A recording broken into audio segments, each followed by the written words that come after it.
Hi. Hi, this is Bruce Kulick, and you're listening to Lokaos Rock Show.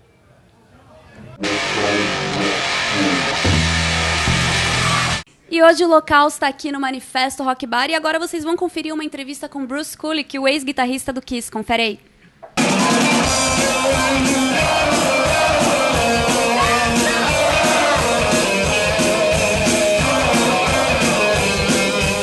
First time you were in Brazil was in '94, right? At Monsters of Rock Festival. Do you have any memories from that time? I mean, you know, the Manifesto Rock Show in Brazil was very memorable. I know I have some sort of bootleg of it too, and it was a great show. Just the huge crowds and the fans going crazy and climbing everywhere, and the hotels being so wild, and it was very exciting. I mean, you know, there's something about going international when you're, you can be popular in America, but there's something really, really exciting when you go far away from home and the reaction's crazy, and I'll never forget it. And I know I made a lot of new friends, coming here then. And I know everyone asks you about that, but can you tell us how did you join the Kiss? Well, it was very unusual, really, because they already had a new guitar player, this guy Mark St. John, but all of a sudden, because of an illness, that was very unusual. Paul asked me to help out a little bit on Animalize, which is the new record they were working on. And then he just said to me, "Don't cut your hair." It was about shoulder length. I'm like, that was a weird thing to say, And then sure enough, a few months later, they called me and go like, we'd like to ask you to help us and start the tour in Europe. And the supposed 2 to 6 weeks turned into 12 years. So I was very fortunate. It was like the skies opened for me to be the guitar player. It was very, very, very fortunate. And did you feel any hostility from the fans when you joined? Well, in the beginning it was very confusing for the fans. In Europe, the press is very quick with some of the magazines. So they were aware it was not Mark, that it was Bruce, okay? Brother of Bob, who played on the Kiss stuff, and Bruce, formerly Meatloaf and Blackjack, from Michael Bolton. That got out there. But America was very confusing. People didn't know Ace, Mark, Bruce, Vinny, maybe, whatever. But and there was no major announcement really. But I didn't care. It was my job to play my music with the band, play my guitar, and enjoy it, And I did. And eventually they realized who I was, once the American magazines caught up on the whole new guitar player. Yeah. Yes. And during the 80s, you used to wear lots of colors, shiny extravagant clothes, all that hard rock stuff. Did you feel comfortable with all that? Well, it was in fashion then. I'm never going to say I loved it, okay? Paul was always like Big Bird, you know what I mean? And Gene was the one that looked the weirdest, in all those colors, because he's always better in tough stuff. But we eventually got out of that. I did what I had to do, so but I was never going to be as flamboyant as Paul, and Eric was behind the drums anyway, So we got through it. It was a little scary at times. Unfortunately, I don't think we ever filmed Asylum really professionally, probably because of the way we looked, But, it's just something that everybody was going through then, But I look back, and at least I know, well, that was early Kiss, and now you see the evolution, I mean, if you think about it, in some ways, not unlike the way the Beatles evolved through all their years, from Suits to very, very colorful stuff, like by Sgt. Pepper. So. Yeah. And when they called Peter and Ace to unplug it, did you feel your job was on board time? Well, that was the catalyst to the reunion. That was really the start. I wasn't really aware, but I was still just doing what I do, which was my job. I'm glad I didn't think about it too much, because then it would have made me really depressed every time I thought about it. So MTV was wonderful, and even though that was kind of my last big gig with the band, it certainly was a nice way to go out, because it was shot beautifully, we played really great. So what can I say? It was time for the reunion. So at least I went out on a real high note with Unplugged, And then eventually we put out Carnival of Souls, okay? When Peter left for the second time, they called Eric. Why didn't you return when Ace left for his second time? Well, it was a really crazy situation with Ace. They always wanted Ace to be in the band, and he got unhappy, and Tommy was always there ready, because Ace was really a dangerous person in the sense of, is he going to make it to the gig? And, you have huge money and concert promotion and tickets and insurance and the building and everything, and then the whole thing is on. Gene and Paul were smart enough not to have that happen, and Tommy, who was in a really good tribute band actually, Cold Gin at one time, and he had his own successful band, Black and Blue, and he was working for the band, so he was always ready at every show, and of course he did a good job. For me, I miss being in the band. Okay, I do, because I love playing the Kiss music, and I do get along very well with Gene and Paul, and of course Eric, who I still do work with. But, to become the Spaceman is not really something I wanted to do, even though I would love to be in Kiss. So I think Tommy does a good job at that.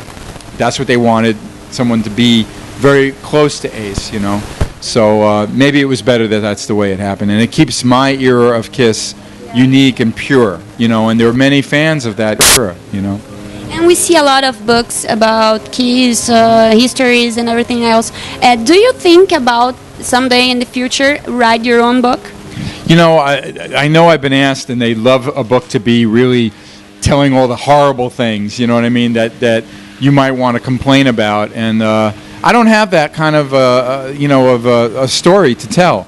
Everything was pretty good, is the way I saw it. Yeah, there's times you saw tension and things, but what I'm working on, I've been sharing on my website anniversaries by talking about those records that would come up, and on my website was a revenge retrospective, track by track, of the whole process. Then Crazy Nights, it was the 25th anniversary. Then Carnival Souls was the 15th anniversary, and then I thought about it and I realized, the reaction from the fans was unbelievable. It just completely blew up, and even Kiss did some links on Kiss Online for it. And if I'm going to do a book, I'd rather it be about what I did, my experience in the band, not this, like the Motley Crue, the dirt. You know what I mean? I'm not interested in that.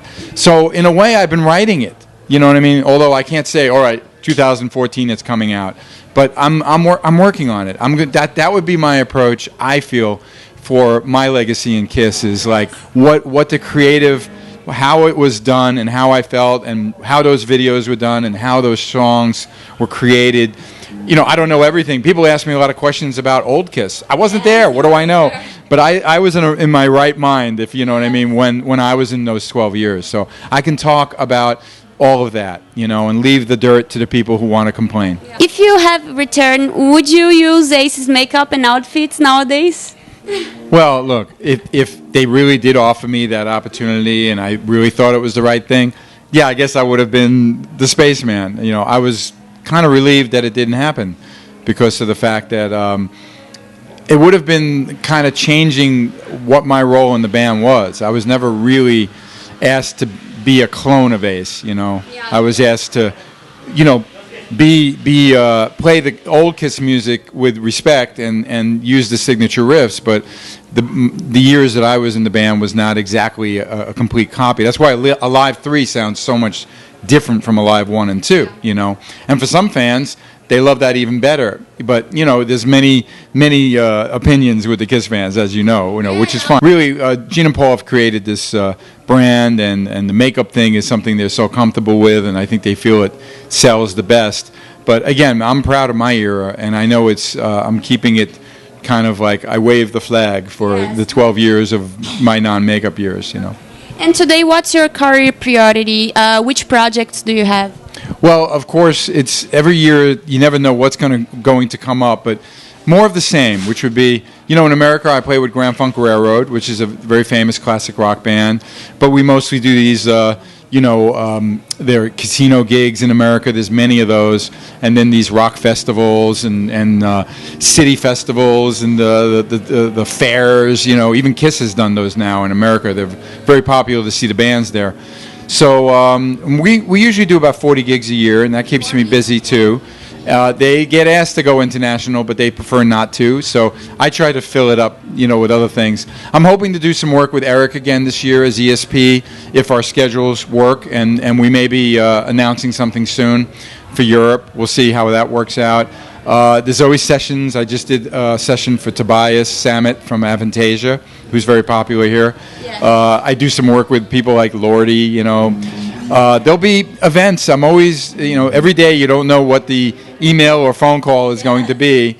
And I'm just very excited that this year I was able to come to Brazil. Maybe later in the year I go to Argentina, maybe Chile, and I just it's always exciting. The one thing about being a former KISS member or part of the KISS family is that people have this interest. I finally did my first cruise, yeah. But and I hope to keep writing and talking about doing my next solo record because I was very proud of the last one, BK3. So it's more of the same: sessions, gigging, and keep writing about my my experiences and from my KISS years. So there's not enough hours in the day, to be honest. No. You are a very beloved musician here in Brazil and around the world. So you want to say something to your Brazilian fans?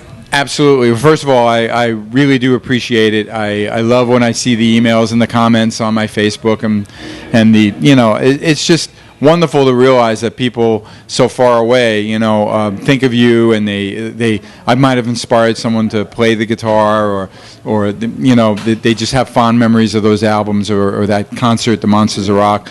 So I just want to thank you. I think it's incredible, and I really I have much. It really moves me to know that the people are excited to meet me. Because. I do what I do, and I'm blessed that I can do it. But when it affects someone, that's when I guess that's the kind of compliment that every musician wants to experience. So thank you. Yeah. Valeu. Thank you very much. It was a huge pleasure. Bye. She's a cutie. Thank you very much.